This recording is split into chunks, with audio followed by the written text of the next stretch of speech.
बर'नि news portal नायगिरि बयनिसिमबो दुलाराय बाथौ गौथुमनि जानानै दिनै बे क'क्राझार PWD गेस्ट हाउसआव आसामाव थानाय गासै बाथौ सिबियारि आफादफोरखौ लानानै दुलाराय बाथौ गौथुमा बे हाबाफारिखौ लिंथुमनाय जादोंमोन आरो बेवहायनो दिनै बे हाबाफारिया सोलिगासिनो दङ।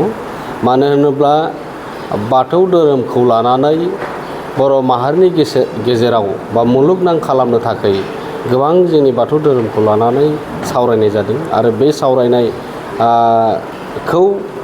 मोजां फारसे लाबोनो थाखाय दुलाराय बाथौ गौथुमा नाजाबोबाय थादों आरो दिनै बे मोनसे मोगथां महर मोननो थांगासिनो दङ। मानो होनब्ला दिनै जोङो बयनिबो जानानै डक्टर आदाराम बसुमतारीनि मासि दैदेननायाव बे हाबाफारिया सोलिगासिनो दङ।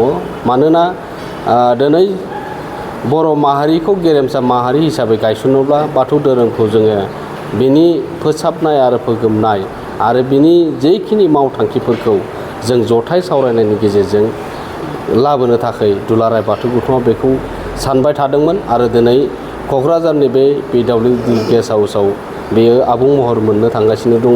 सावरायनाय हाबाफारिया सोलिगासिनो दङ। मानो होनब्ला दिनै बाथौ धोरोमनि गेजेरजों गोबां खामानि मावनो दङ। बाथौइजमनि बाथ्रा दङ। बर' माहारिनि गेजेराव बेसेबां बाथौ सिबियारि दङ बे जोंनि गेजेराव दासिमबो रावबो जेबो बुंनो हाया जे बेसेबां बाथौआरि दङ। आसामनि बायजोआवबो बाथौ सिबियारिफोर दङ। बिथांमोनखौ लानानै गोबां सावरायलायबाय थानाय जायो। नाथाय गोबां दिनै बाथौ सिबियारिफोरनि गेजेरावनो फिसा फिसा मोनसे आफादफोर दङ। बेफोर आफादफोरनि गेजेरावबो सिन्था सरसा जालायबाय थायो। बेफोरखौ सिन्था सरसा खालामनानै दिनै मोनसे जथाय सावरायमेलखौ बे बड'लेण्ड ओनसोलनि बे क'क्राझाराव थानाय PWD गेस्ट हाउसआव दिनै सावरायनाय हाबाफारिया सोलिगासिनो दं। दा जोङो बाथौ धोरोमनि गेजेरजों गोबां आफादफोरनि गेजेराव गोबां सिबियारिफोर दङ होननानै बुंदों। बे गुबुन धोरोमफोरावबो दङ। बाथौ सिबियारि हिसाबै बाथौ मुंखौ लानानै बिथांमोना जि धोरोम बाथौ धोरोमखौनो लाना खामानि मावदों। दा आसामाव होननानै बुङोब्ला जोंथ' गुबैयै दिनै सावरायनायनि गेजेरजों जिखिनि बाथौआरि आफादफोर दङ बेखौ जोङो हांख्रायनानै लाबोदों। फ्राय 12 आफादफोर बेयाव बाथौ सिबियारिफोरा जमा जादों आरो बेवहाय गुबुन खान्थिजों सिबिनाय होननानै बुंदों। बे सिबिनाय खान्थिखौ बेवहाय सावरायनाय जायाखै। जोङो एसे बाथौ धोरोम हिसाबै बिथांमोनाबो बाथौखौ लानानै खामानि मावदों हिसाबै जों खौसे जानानै खामानि मावलांनांगौ दङ आरो समाजनो जों मोजां मोनसे मेसेज होनांगौ दङ आरो इयुन जेनेरेसनखौ जोङो जुदि गोग्गो समाज दानायाव सोलोंथाइखौ जौगाहोनायाव जोङो जौ जुवानिफ्राय गोजान खालामनोब्ला जोंनि दिनैनि बे सावरायनाय गोनांथि दङ होननानै जों सावरायनाय जादों। नाथाय बेबायदि सासे सानैखौ लानानै गोबां हयथ' आफादफोर थानो हागौ। नाथाय बेफोरो आफादफोरा धोरोमारि हिसाबै नङा। सोरबा हयथ' गावआ बिजनेस लेभेलाव लांनो हागौ बेखौ जोंहा बुंनांगौ गैया।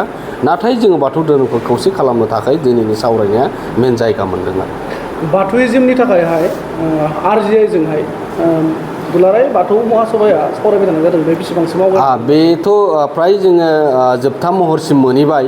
जोंनो कमिसनारा बुंहरदों जे जोङो आरो गेजेराव खनसे थांबावगोन।